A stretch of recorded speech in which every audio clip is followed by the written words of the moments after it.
संभाल के बैठे हुए थे आपके सिक्योरिटी फोर्सेस के जवान। उन्होंने जब देखा कि पीटीआई वाले यहाँ आ गए हैं, हमारे करीब पहुँच गए हैं, तो मुझे नहीं पता उनके पास क्या ऑर्डर्स थे कि उन्होंने गोली उस वक्त चलानी थी या नहीं चलानी थी, लेकिन उन्होंने उनको वेलकम किया, हाथ मिलाए, मेरे पास फुटेज मौजूद है उन चीज़ों की, हाथ मिलाए, खुद उनको कंटेनर्स पे चढ़ाया और अपना असला उठा के नीचे उतरे और चले गए। अब वहाँ से एक कहानी शुरू होती है कि पीटीआई वाले जो हैं उन्होंने उसके बाद अपने लीडरशिप को कहा जी कि हमने टेक ओवर कर लिया डी चौक को, आप भी इधर आ जाएं। लीडरशिप जो है वो चाइना चौक में उसने ब्रेक लगा दी और उसने कहा जी कि अभी हमने आगे नहीं आना। तो हम भी ये समझने की कोशिश कर रहे थे कि अब क्या होगा। तो मैं भी जो है वो पैदल चलता हुआ, क्योंकि गाड़ी पे तो जा नहीं सकते थे, रास्ते बंद थे, मैं चाइना चौक पहुंचा और मैंने पीटीआई वालों से पूछा, एमपीएस थे, एमएनएस थे, काफ़ी सारे लोग मुझे मिले कि भाई आप आगे क्यों नहीं जा रहे। उन्होंने कहा जी हमें जो मेन जो ट्रक है ना, कंटेनर है, वहाँ से अभी तक ऑर्डर नहीं है। उन्होंने कहा जब तक हम ना कहें आपने डी चौक नहीं जाना। मैंने कहा जो डी चौक में ये सैकड़ों लोग पहुँच गए हैं वो कौन है। उन्होंने कहा जी ये कोई एडवांस पार्टी है, हमें इसके बारे में नहीं पता। जबकि वो सारे पीटीआई के लोग थे, इंसाफ यूथ के लोग थे, आईएसएफ के लोग थे। तो साफ पता चल रहा था कि पीटीआई वालों में कोऑर्डिनेशन नहीं है, लेकिन जो क्राउड था उसने डी चौक पे कब्जा कर लिया। अब जब लीडरशिप जो है वो डी चौक पे नहीं पहुंच रही थी, तो जो क्राउड है वो भी बड़ी तादाद में वहाँ नहीं पहुंचा और वहाँ पे 200-250 लोग ही थे डी चौक में।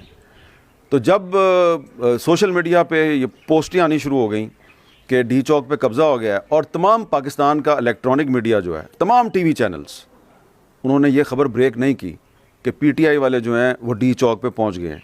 ये सारी खबरें सोशल मीडिया के ज़रिए दुनिया तक पहुंची।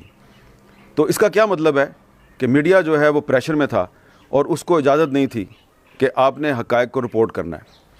तो उसके बाद फिर जब 25-30 मिनट गुजर गए, उसके बाद फिर अचानक रेंजर्स वाले जो हैं वो दोबारा कंटेनर्स के पीछे से पार्लियामेंट हाउस के सामने उन्होंने पोजीशनें संभाली हैं, आहिस्ता आहिस्ता आगे आए हैं, दोबारा कंटेनर्स पे चढ़े हैं और उन्होंने पुश करने की कोशिश की है पीटीआई वालों को। उसमें 1.5-2 घंटा उनको लगा है और शाम तकरीबन 5 बजे तक उन्होंने सिर्फ डी चौक जो है वो उसको दोबारा अपने कंट्रोल में लिया। अब 5 बजे जब डी चौक कंट्रोल में लिया, तो अब ये जो 2 बजे से लेके और 5 बजे के दरमियान जो 2.5-3 घंटे थे, इस दौरान इतनी शदीद फायरिंग और इतनी शदीद आंसू गैस की शेलिंग हुई है कि मैंने इस्लामाबाद की तारीख़ में नहीं देखी।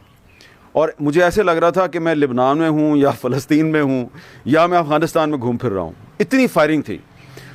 उसमें कुछ जो ज़ख्मी थे मैं उनको भी मिला हूँ, तो कुछ ज़ख्मियों को तो रबड़ की गोलियाँ लगी हुई थीं और कुछ ज़ख्मियों को आंसू गैस के शेल लगे हुए थे।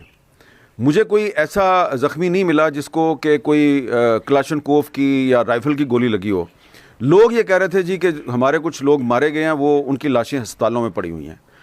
उसके बाद 5:30-6 बजे के करीब, क्योंकि हमारा जो दफ्तर है वो बिल्कुल डी चौक के पास है, तो हमें जो है ना वो ऑर्डर आया कहीं से कि आप अपनी बिल्डिंग जो है इसकी बत्तियां बुझाएं और इधर से रफू चक्कर हो जाएं।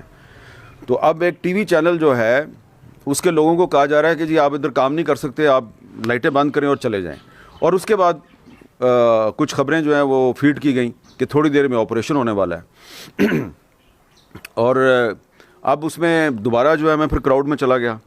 जब मैं दोबारा क्राउड में गया तो वहाँ पीटीआई वाले जो हैं उन्होंने डी चौक पे कब्ज़ा कर लिया था और उस वक्त मैं वहाँ मौजूद था, मेरे सामने सब कुछ हुआ और मैंने खुद देखा